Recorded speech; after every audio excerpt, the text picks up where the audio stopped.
Right now, you're looking at one of the richest men in France. He was found in a pool of his own blood, surrounded by a mess of adult toys. Rumor has it that one of those, by the way, was found exactly where the 4 bullets were later discovered, in the billionaire's body.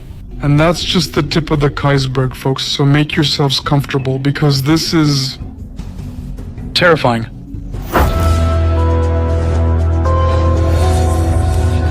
So, the latex enthusiast and the hero of this video is none other than Eduard Stern. He was born in 1954 into one of the wealthiest families in France, which owned a private investment house. Bank Stegen, that's probably how it sounds in French, but I'm not sure. Anyway, it's written like this. Eduard's father, Antoine Jean Stern, descended from a renowned banking family dating back to 19th century Frankfurt. His mother was Christian Laroche. The renowned French journalist and politician Jean-Jacques Servan-Schreiber. Why do you need this information, dear ones? Well, just to understand that little Eduard's future promised to be successful. And basically, you could say that this promise was fulfilled, at least at first glance.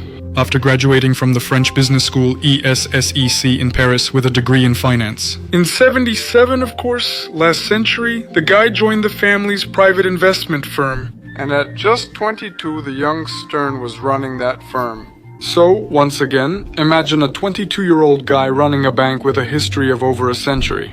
This required not just intelligence, but also ambition, absolute ruthlessness, and an iron will. Stern elevated the institution to an entirely new level in business terms. In 1985, he sold the bank to Lebanese investors for 300 million francs. With the money he earned, he bought another bank, which he later also sold, but this time for almost 2 billion francs. Therefore, Stern jumped significantly in the ranking of the richest French people. He took 38th place to be exact, according to Forbes. However, the real breakthrough was still ahead for the man. You see, in 83 he married Beatrice de Witt-Whale, the daughter of Michel de Witt-Whale. This is President Lazard. Sorry for the mispronunciation, please don't hit me, better roast me in the comments. Anyway, the institution is, for a moment, one of the largest independent investment banks in the world, with main executive offices in New York, London, and Paris. For Stern, that marriage changed everything. In 1992, he joined Lazard as a managing partner and quickly became one of the firm's star bankers. He was right at the center of the most important deals of the 90s, including the privatization of French companies that were opening up to foreign investment at the time. So, thanks to a series of brilliant business deals over nearly 3 decades of his career, Stern accumulated a fortune of over $1 billion. But the price of success? That's another question. On Wall Street, Stern was seen as brilliant but impossible to communicate with. He was known for yelling at subordinates and rarely choosing his words. One of the former bankers from Lazard shared the following. I had a partner who said that in his entire life, he had only met one person who could make his hair stand on end. And yes, that was Eduard. In 1997, the tension reached its peak. Following conflicts with the family, David Weil Stern was expelled from Lazard. Officially, he left on his own, supposedly by his own will, but behind the scenes, everyone knew the truth. Although at the same time, Mrs. Beatrice described her husband as extremely pleasant. That's a quote. And the next part is as well. He had his flaws, but he was exceptional. He could be hot-tempered, quick to explode. He was very demanding of himself and of those he loved. Beatrice's longtime friends said those close to her were often surprised she wouldn't acknowledge Stern's many affairs during their marriage. Quote from her friend, Beatrice was madly in love with him. She always was, ever since she was 15. She never considered he could be gay, bisexual, or have his own unusual preferences. I know for sure that one of her closest friends talked to her about this. Like, everyone whispers that he's either with some guy or with some girl, but Beatrice would just wave her hand and say, it's all made up. Maybe she really didn't know, or maybe she just didn't want to know. I mean, yeah, they say that Stern slept with everyone, just left and right, with men, women, it didn't matter. What can you say when it's kind of, well, anyway. Anyway, in 1998, Beatrice and Eduard broke up. By that time, they already had 3 children together. Another child, a boy named Maximilian, was later born to Stern by Yulia Lemigova. Let's go back for a moment to the Union of Soviet Socialist Republics in 1990. At that time, the wealthy man was in a relationship with her. Although, by the way, much later she married a woman. So, as you can see, that's how things turned out. They were looking for people, not gender, both of them. By the way, it's a sad story. I'm not referring to sexual preferences, but to Stern's youngest child, who died at 5 months old. The death is also associated with the care of the new nanny. It wasn't exactly abuse, but let's just say there was neglect. The case went to court but was hushed up for lack of evidence. I can't share more details since they're very hard to find. It doesn't really change the essence of the case about Stern, the elder's murder, though it definitely affected him personally. After his son's death, the man changed. His friends noticed that he became much more withdrawn and unpredictable. Old acquaintances said Stern always had something primal, hungry, almost animalistic about him. It could be felt in his cold gaze, in the ruthlessness that bordered on danger. After his son died, everything intensified several times over. And in 2001, the billionaire's life changed once again. Then, at a friend's party in Paris, he met an artist 14 years younger than him, Ms. Sesil Brosart. She instantly charmed him. Besides painting, the woman also made sculptures. Although, like many other creative people, unfortunately, neither the first nor the second brought her anything. Definitely not big profits. How great it is that we live in a time when you can basically become whoever you want. Overall, Sesil tried herself in different fields. She worked as a waitress, a store clerk, and a model. However, you see, the earnings still didn't meet her needs. So, eventually, the main job for the woman became providing expensive intimate services. She specialized in bondage and discipline, dominance and submission, sadism and masochism. In 1996, she married a 56-year-old doctor named Xavier Hillet. He even had his own clinic about an hour's drive from Geneva. The couple settled in an apartment overlooking the lake in a quiet suburb, and it seemed like an idyll. But as the Geneva press later reported, the couple's finances were bad. They were in debt for Up to their ears. So yes, even later, for a long time, Sesil, dressed in dominatrix leather, provided intimate services in hotel rooms in Geneva. In fact, according to some sources, that's how she met Eduard Stern. At first he was just a client of her services, but later it turned into something more. Stern openly pursued Sesil, taking her to luxury resorts by private jet and giving her gifts, until she pegged him. Forgive me, Lord, I'm not judging. Obviously, the man wanted something more, and I'm not talking about the size of the toys, but there was one little nuance, a hairy one. And this is the marriage of Sesil Brosart. You see, for Eduard, a man used to controlling everything, it was a completely unfamiliar feeling. Losing control over the situation, and even his own emotions, over everything. He seemed to be truly in love, and this vulnerability of his ultimately became fatal for him. On March 1, 2005, a former Goldman Sachs partner had a meeting with Stern. It was scheduled for 10:30. At 10:40, the man called William Cohen, a former Lazard banker, from the lobby to say that Stern had not shown up. Here is a quote from Mr. Cohen.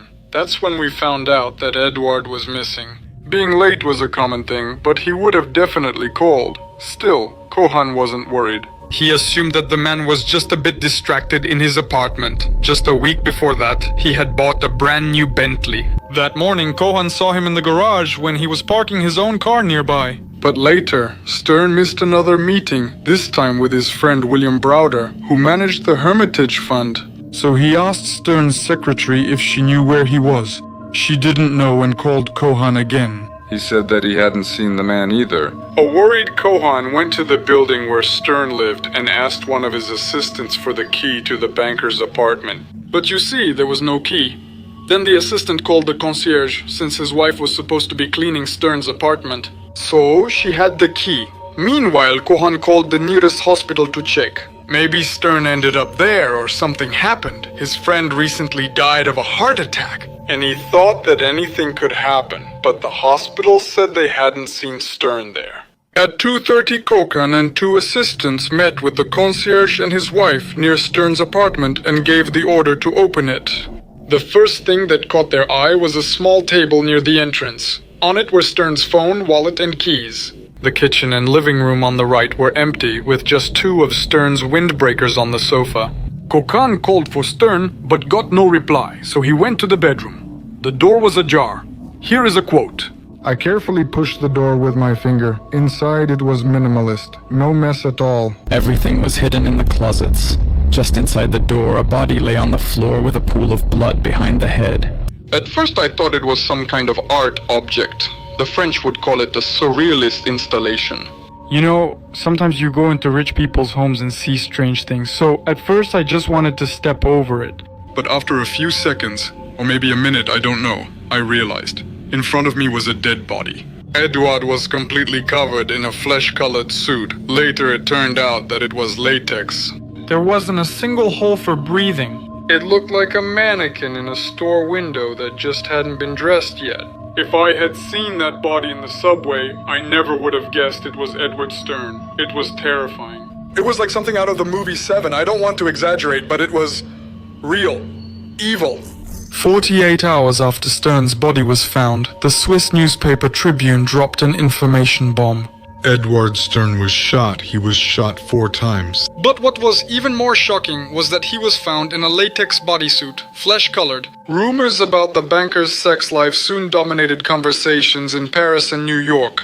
Everyone was discussing his countless lovers, and yes, male lovers too. In addition, a wave of theories about the murder swept through Geneva, Paris, and New York. Some people connected him to a French company's lawsuit that Stern had invested in. Some claimed it was the Russian mafia's doing. Just the day before, Stern had met several influential figures. There were also those who believed it was some kind of revenge from someone in the financial world for the ruthless business methods of Stern himself, now deceased. Well, or now deceased. Either way, people still didn't know who was behind it then. But that didn't last long. On January 12, 2005, Eduard Stern opened a bank account for his lover, Sesil Brosart, and deposited no more, no less than $1 million into it. A few weeks after his death, several explanations for that payment began to circulate. One of them was supposedly for the purchase of 8 paintings, but it seems that was just a cover story. Later, Mrs. Brosart told the police about the $1 million which 2 of Stern's associates confirmed. This is the money that Stern himself gave her so she would leave her husband. And she gained some financial independence since Eduard was hoping for a serious long-term relationship. Well, things didn't turn out as expected, not even close. After receiving the money, Miss Sesil simply disappeared and stopped answering her lover's numerous calls. That's how it was. She took the money and, then with Stern's own approval, his lawyer froze the woman's bank account. The man was convinced that this step would force Sesil to get in touch very soon, and in this he was right. On February 28, 2005, Sesil Brosart arrived at Eduard Stern's luxurious penthouse in Geneva. According to Miss Sesil, they started arguing because of the frozen account. And then at some point, Stern said a phrase that sealed his fate. $1 million is too much money for a prostitute's services. Madame Brosart herself would later say this. When I heard that, I realized I would never be his wife. I wanted to bear his name, it was a little girl's dream, but my heart just exploded.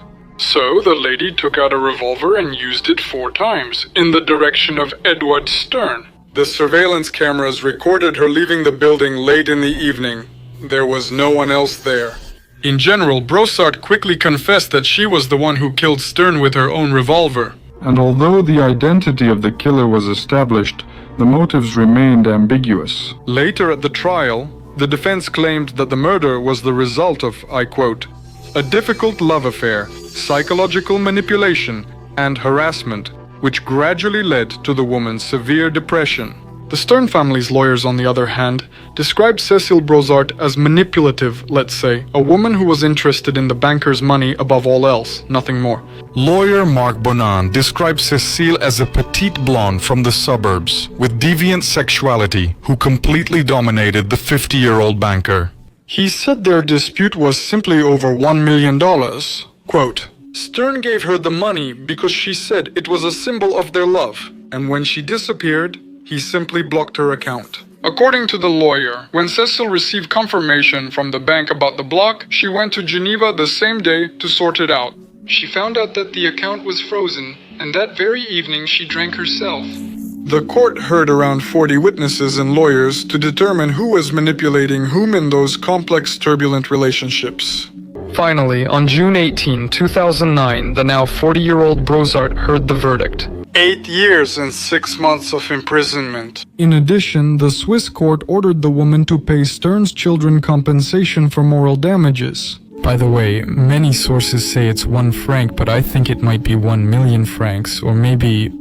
I'm not sure, so I won't say the amount. Anyway, the lady didn't spend long in jail. She was released much earlier on parole in November 2010. In 2013, she spoke about the murders for the first time after the trial and admitted that she constantly regrets her actions. And she misses her lover who, I quote, had a wonderful and bright personality. Eduard Stern's large inheritance went to his children with Beatrice, and his name remained in the history of French business as a kind of symbol of both brilliant success and the dark secrets that can hide behind a facade of respectability. So, dear ones, that's it for today. Thank you for watching this video. Please take care of yourselves. And I'll see you in the next video.